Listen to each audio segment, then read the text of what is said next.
पाऊसला हे पनीर लेगी थी पाऊसला ते जमला से थी पाऊसला है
शिरकत के लिए इन्विटेशन ही हो गया ना ये 18 तारीख को उसकी नीति सत्तर अब क्या उन्होंने जब इतने डंकी की चोट पे कहा है तो आना है 18 तारीख को हम शपथ ले रहे हैं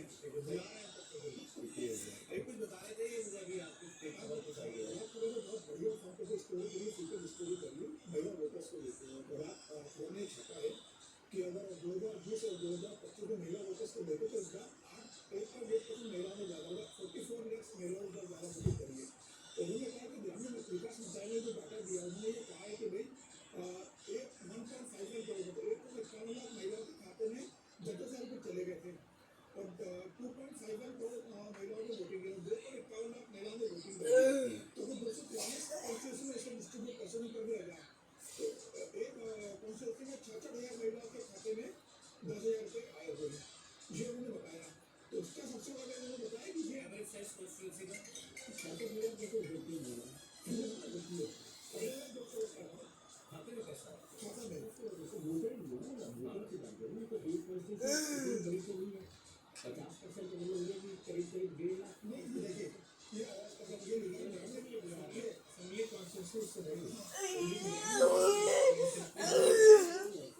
लेकिन 66,000 का आना आपने 243 1 करोड़ 7 लाख 1.5 करोड़ तो बोल रही सरकार इसमें बताया उन्होंने वो लिखा कि ग्रामीण विकास मंत्रालय की तरफ से 6 अक्टूबर तक आवेदन करने वाले कुल 1.51 लाख महिलाओं के खाते में 10,000 रुपये भेजे गए।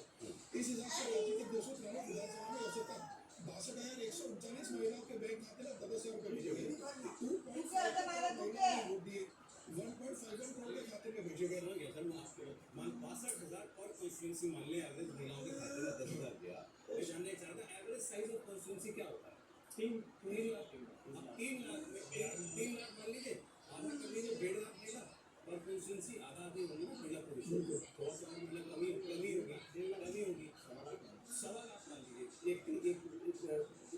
1,30,000 मान लीजिए उसमें से 62,000 के खाते में पैसा आ गया मतलब जो भी बिहार की 35 को लेकर 62,000 में 62,000 नहीं उसमें से कुछ पार्टी के लिए जाति के लिए 50,000 मतलब 327 महिलाओं के वोटरों के खाते में पैसा आ चुका है ये सीधा वोट जाएगा नहीं और दूसरा भी मुझे बताया कि 2020 की तुलना में हर विधानसभा क्षेत्र में औसतन 18,200 ज़्यादा महिलाओं ने वोटिंग किया इस बार हर विधानसभा में 18,200 महिला ने हर विधानसभा में तो ये जो 8.8% का जो डाटा आया कि 8.8% महिलाओं ने वोटिंग करी इससे कोरिलेट कीजिए ये वोट बैंक के सर्वे से ये कह रहे हैं 10.5% 11% वोट अतिरिक्त मिलना चाहिए महागठबंधन से बिल्कुल बिल्कुल 6 से 7% मिल रहा है यही जो दिखा रहा है ना कि चुनावी चल रही है 150 और 60 सीटें आ रही है एनडीए की उसके पीछे सबसे बड़ा कारण है 8.8% महिला का वोटर है कि 2.5% इसकी रोशनी में ये 135 एनडीए सीट 105 महागठबंधन जीत है ज्यादा होना चाहिए मुझे लगता है कि अगर ये वोट का अगर कन्वर्ट होता है जिस हिसाब से पैसा गया है जिस हिसाब से आज बात करें स्टोरी के तो ये कहना है कि 150 सीटों पे इंडिया जा सकता है इस वोट का 150 ब्रेकअप बता दे रहा हूँ प्रोफेसर साहब इन्होंने कास्ट वाइज जो निकाला है डेटा उसके हिसाब से एक सेकंड मुझे आते तो सवर्णों के वोट की अगर हम लोग बात कर लेते हैं तो सवर्ण वोट जो है वो एनडीए को जो है एनडीए को 64% जनरल वोट और महागठबंधन को 18.4%। ठीक है ये मतलब 64 इधर 18.4 सर आप बताइएगा जनसुराज को 8.4 सवर्ण वोट और अदर्स को 9.2 मतलब जनरल कंसोलिडेशन इधर है लेकिन जनसुराज को 8.4 जनरल वोट मिला है सर। इसके बाद आप देखिए यादव ये इंटरेस्टिंग है 19.4% एनडीए 19.4% महागठबंधन 74.5 जनसुराज 3.1 हमने 3.1 ये कह रहा है लगभग 19.5% यादव वोट मिला है उधर 74%। कुछ सर्वे में 90% यादव वोट महागठबंधन को दिखा है ये कह रहे हैं उतना कंसोलिडेशन नहीं है इधर यादव वोट भी कुछ आया है 20% के करीब यादव वोट आया है। और मुस्लिम वोट की अगर बात करें ये कह रहे हैं महागठबंधन 79.1% और 12.3% यादव 12% 12.5% मुस्लिम वोट हासिल है मुस्लिम वोट जो है एनडीए को 12.5% वोट जो है मिला है जनसुराज को मात्र 2% वो कह रहे हैं और अदर्स को 6.5 तो इसमें आप मैक्सिमम वोट जेडीयू को मिला जिसको भी सर मतलब लेकिन 12% मुस्लिम महिलाओं का वोट जो है वो भी एनडीए को मिलना चाहिए। अब इसके अलावा दलित वोट में 59.8 मतलब 60% वोट एनडीए को, 31.8 महागठबंधन को, 60% दलित वोट का एनडीए को मिला है। अन्य ओबीसी और ईबीसी मतलब यादव को छोड़ के ओबीसी ईबीसी 57.5% एनडीए और महागठबंधन को 23.2। यही वोट जो है मेरे ख्याल में 50% वोट है। अन्य ओबीसी और एबीसी वोट 50% वोट होना चाहिए, तो इसमें क्या है 57.5% वोट होगा सर एनडीए। कहाँ से शुरुआत किया है? आपके सामने रख देता हूँ, सर आप बताइए ये सीट है सर। मैं दिखाई दे रहा है कई ऐसे फैक्टर हैं जो मुझे अभी भी थोड़ा परेशान करते हैं, क्योंकि जो हम लोग कस्टमर जो बोलते थे वो क्लास हम लोग एज ए क्लास ले ले रहे हैं, और ओबीसी को भी हम लोग क्लास की तरफ हम मान के चलते हैं, जिसे हम ओबीसी एज ए क्लास ले रहा है। हालांकि उसमें डिवीजन बहुत साफ दिखाई देता है यादव और कुर्मी कोयली वगैरह से, लेकिन जिसको हम पचकनिया कहते हैं वो एक साथ वोट नहीं कर रहा है। और कहीं भी आप देखेंगे तो मोटा मोटी जो मुझे निष्कर्ष निकल करके आ रहा है कि या तो 122-125 पर रहेगा या फिर 260-70 पर जाएगा। मतलब एक एक्सट्रीम की मैं बात कर रहा हूँ। कॉन्टेस्ट बहुत है, ऐसा नहीं है कि जितना हमको दिख रहा है। यदि डेटा ये है 44% नहीं, यदि ये डेटा है मैं फिर कह रहा हूँ इसलिए भारतीय जनता पार्टी एनडीए गठबंधन यदि 3% का भी मार्जिन है तो भी क्लीन स्वीप होगा, फिर 150 पर जाएगा। उसको दो कारण मैं बता रहा हूँ। जो मुस्लिम वोट है और यादव वोट है वो आपको कंसंट्रेटेड है और कंसोलिडेट करता है। वो आपके टोटल वोट के साथ तो दूर करके वो एवरेज को बढ़ा देता है, अगर रखिएगा। लेकिन यदि उसको डिस्कस करते हैं अक्रॉस द कॉन्स्टिट्यूएंसीज करते हैं तो वो डैमेजिंग हो जाता है महागठबंधन के लिए।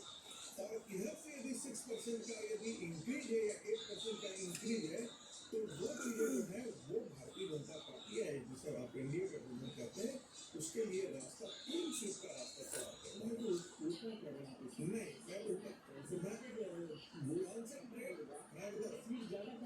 मैं फिर आपको बता मैं इसलिए कह रहा हूँ कि वो कॉन्स्टिट्यूएंसी लिमिटेड है। कॉन्स्टिट्यूएंसी लिमिटेड हो मान लेता हूँ, जैसे मैं आपको बता रहा हूँ 90% मुस्लिम वोट कर रहा है, तो 24 में से 20 सीटें मिल जाएंगी महागठबंधन को। नहीं 40 सीटों पर काम करेंगे। देखिए पिछली बार भी एक पूरी कॉन्स्टिट्यूंसी में यदि आप सीमांचल में देखेंगे तो 74%, 75%, 80% मुसलमानों ने वोट किया। यादवों ने वहाँ पर मुसलमानों के खिलाफ यादव वोट बंद होते हैं।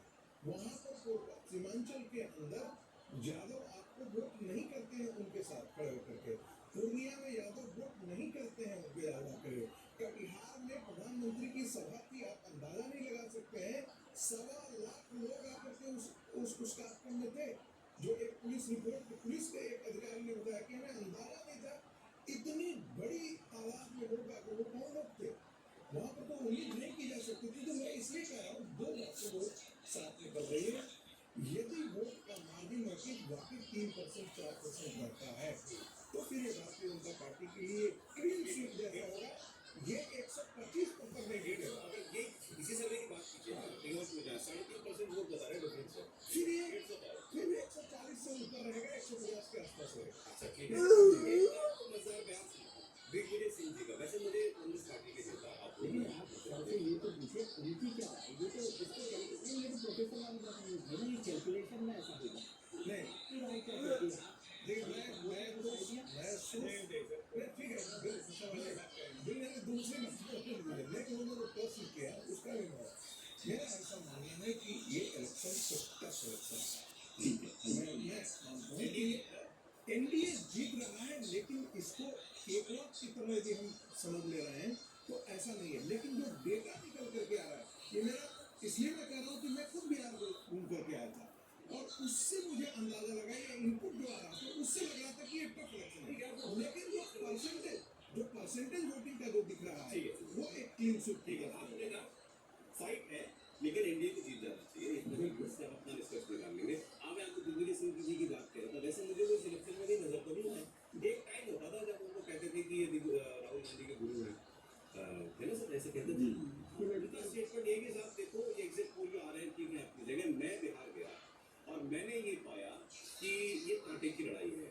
अब अगर जो एग्जिट पोल कह रहे हैं वो सच हो जाता है कि मतलब एनडीए की एक तरफा सरकार बन जाती है, क्लीन सरकार, इसका मतलब या तो इन्होंने ईवीएम में गड़बड़ की है या फिर इन्होंने जो वोटर लिस्ट है उसमें गड़बड़ की है। तो मैं जब गया था वहाँ पर मुझे कहीं नहीं लग रहा था कि कोई एक तरफा बराबर की लड़ाई थी।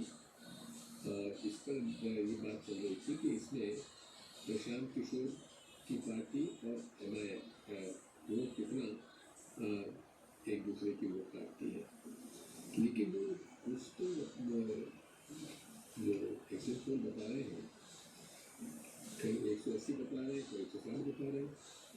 मेरा ये मत है कि अगर 140 से ज़्यादा सीटों से एनडीए जीतती है तो ये मैनिपुलेटेड मतदाता सूची और मैनिपुलेटेड ईवीएम पे खड़ा है।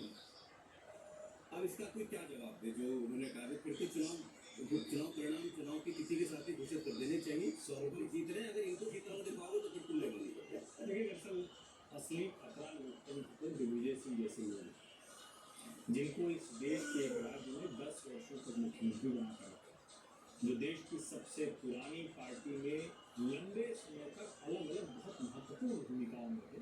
वो दिग्विजय सिंह कह रहे हैं कि अगर हम न हारे, हम न जीते तो खत्म। और कैसा व्यवहार कर रहे हैं, ये जो गुलामी की मानसिकता है, वो पहले भी एक बार कह चुका हूँ, ये समय नहीं रहा भाई। डेमोक्रेसी कोई नेहरू गांधी परिवार से तय नहीं हो सकती, वो मानक नहीं है। ये पहले वाला थोड़ी ना है कि मोहल्ले में एक अमीर बाप का बच्चा रहता था, वो क्रिकेट किट लेकर आता था, वो कहता था अच्छा हम खेलेंगे, और हम चूंकि तब सड़क पे खेल होता था तो नाली में गेंद गई तो कौन उठाएगा, कौन उठाओगे, खेलेंगे कौन, हम। और हम अगर आउट हो गए तो बल्ला स्टंप समेटेंगे और घर जाएंगे। ये क्रिकेट नहीं होता सर, टीम बदल चुकी है। अब हर घर में क्रिकेट किट पड़ी हुई, किसी के बच्चे को आप ये कहेंगे कि तुम ये करो तो मैं करो, ये तुम अपना खेलो, हम अलग खेल लेंगे। डेमोक्रेसी अब सही मायने में पिछले कुछ वर्षों में भारत में आई है। दिग्विजय सिंह जैसे लोग और इनके जो कहें कि बयान के साथ उत्साहित हो गए, तो बुद्धिजीवी और पत्रकारों का वर्ग भी वो भी नहीं समझ पा रहा। मैं फिर क्या, चुनाव होता है, मेरा अपना निजी तौर पर मानना है एक शानदार बहुमत के साथ हम ये सरकार बना रही, लेकिन जनता पे कर लेगी तो मेरे मानने से उठो ना, मैं मान लूँ और जनता नहीं करेगी। मुझे लगता है ये फांसीवादी विचार है जो दिग्विजय सिंह और उनके समर्थकों के ऊपर है, इससे बचना चाहिए। जैसे वो एक लाइन बोली, सर विजय सिंह से खतरे से बस मैं भी एक लाइन बोलूँगा। आपने जो कहा था ना प्रोफेसर आपका क्या है, तो कई बार पत्रकार भी होते हैं या विश्लेषक भी होते हैं, अपनी इच्छा पूरी करते हैं, उनकी इच्छा होती है। कई टेलीविजन चैनल पर हम देखते हैं पत्रकार लोग अपने उनकी इच्छा है इसलिए उनको कहीं स्थापित कर देना है आ जाए, यानी भारतीय जनता पार्टी हार जाए, उसमें दृष्टि को भी ध्यान में रख करके विश्लेषण करेंगे तो फिर वही निकलेगा। इसके जिससे इसलिए मैंने कहा कि ये आंकड़े, यदि ये आंकड़े हैं तो फिर ऐसा होगा। मेरा अपना मानना है, मेरा अपना व्यक्तिगत विश्लेषण है कि ऐसे ही ठीक है, उसमें कोई बात नहीं है। भाई आपसे हम ज़्यादा उम्मीद करते हैं, ये तो आंकड़ों को एनालाइज करना तो ठीक है। मैं तो ये कह रहा था दिग्विजय सिंह जी ने कहा कि लोकतंत्र को खतरा, लोकतंत्र को दिग्विजय सिंह जी से खतरा नहीं, कांग्रेस को खतरा, लोकतंत्र कहीं किसी से खतरे में नहीं होता। राहुल जी को कांग्रेस को खतरा, उनको ध्यान रखने की जरूरत है। विजय सिंह कह रहे थे कि मैं बिहार होता है, तो विजय सिंह को बताना चाहिए कि मैं बिहार में विजय सिंह इस बात का जिक्र मैं तो ये देखा कि हम लोग लेकिन गए थे विजय सिंह बिहार गए थे, होटल में पहुंचे सीधे, अशोक गहलोत का कमरा और विजय सिंह का कमरा लगा हुआ था, तीसरा कमरा कुछ नागरिक का था। विजय सिंह सुबह ब्रेकफास्ट करने अशोक गहलोत के कमरे में जाते हैं, पूछते अच्छा ब्रेकफास्ट में क्या मंगवाया आपने, तो वो कहते हैं कि भाई मैंने कटी हुई इडली सब्जियां हैं और थोड़ा सा करके मंगवाए। विजय सिंह के साथ कि फलाहार करते हैं, उसके इस्लाम वालों को वहाँ बुलाते हैं, नाजिया माता को वहाँ बुलाते हैं, छत्तीसगढ़ के पूर्व मुख्यमंत्री भूपेश बघेल को वहाँ बुलाते हैं, उनसे पूछते सब ठीक चल रहा है, संगठन ठीक से काम कर रहे हैं। उसके बाद वो बैठकर भोपाल आ जाते हैं। मुझे कहते हैं कि पचमढ़ी में राहुल गांधी आने वाले थे, मुझे पचमढ़ी में रास्ता देखना है। तो राहुल गांधी अगर विजय सिंह ब्रेक लेते हैं तो कल गिनती से पहले आज आखिरी गिनती एग्जिट पोल में आप लोग चयन कर रहे हैं। फिर बता दूं आपको 135 सीट एनडीए को आनी चाहिए, राज्यसभा में 117 सीट। एक्सप्रेस सर्वे, एक्सेस माई इंडिया का सर्वे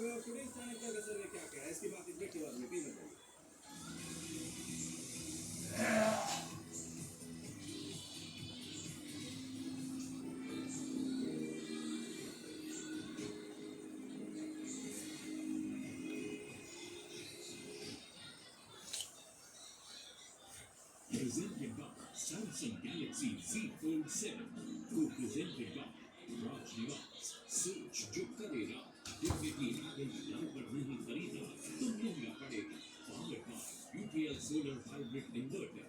बैकअप भी सोलर सब्सिडी भी. Co-powered by Galaxy Basmati Rice. साफ स्वादिष्ट और खास Galaxy Basmati Rice. Driven by the all-new Hyundai Venue Deca. Go beyond. Associate sponsor जय किसान नवरत्न नानो शक्ति नानो DAP. खेती का game changer. World T championship में आप सबका स्वागत है.